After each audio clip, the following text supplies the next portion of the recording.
bringing the people behind our food to life.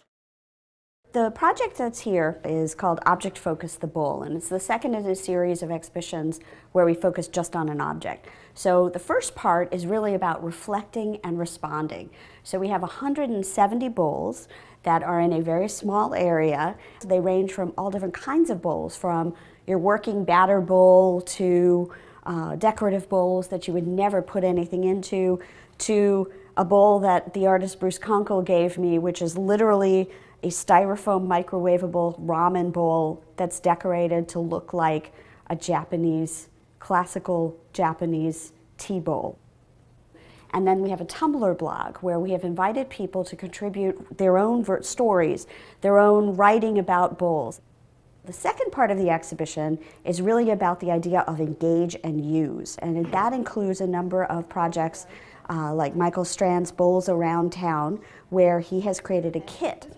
So it's really about trying to have a loop where the museum is actually providing the trigger for conversations and to help people think about their own lives and what's going on in their own homes and personal experiences differently. So it's not just come to the museum, look at it and say, I saw that exhibition, but to actually say, I saw that exhibition, I participated, it made me think about what's in my everyday life differently.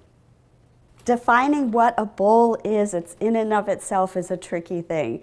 For this exhibition, we were looking at this object that we use that is not flat, has some bit of an indentation and some bit of a side to it. And as you go around the exhibition, you'll see that the height of those sides starts to get higher and higher depending on the shape of the vessel or what it's made out of or what the maker was trying to communicate. When I think about the original bowl, I think about the cupped hands. I mean, this is the bowl, but it's a little challenging to serve hot liquids to somebody else in your hand because you'll burn yourself. So at some point, humans, we created a bowl so we could carry hot liquids, we could carry things from one place to another. And there's an artist in town named M.K. Guth who is working on a part of this project as well. And she said, oh my gosh, you know, the bowl is the beginning of the history of civilization. And in many ways, I think she really nailed it because it's the ability to put things inside a container that allows you to share a meal with somebody else, to share a meal that you eat around a bowl. And so it changed how we engage each other and how we,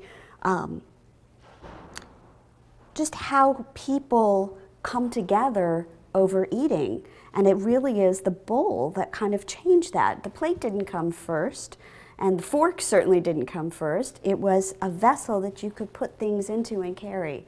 You know, a basket, so to speak, but a basket in a different form. So when I look at this exhibition and I think about the fact that there is similarity in the exhibition between some pieces and yet just this tremendous amount of diversity, for me, that is what is powerful about this object. And that is something that we just don't talk enough about because we know the bowl too well. I try really hard to develop exhibitions whenever I can that actually cross over all of these different disciplinary boundaries, not just art, craft, and design, but to bring in possibilities of thinking about it from a material science perspective, from physics, from anthropology, from material culture. All of those disciplines come into play when you look at objects that are made in this wonderful subject area of craft.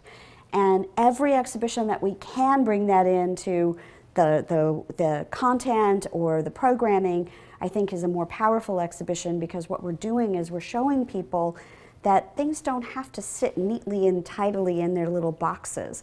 One single object can be talked about from 10, 15 different ways, and suddenly that object takes on a new understanding that you never had before. And that's what we really are hoping comes through with this bowl project.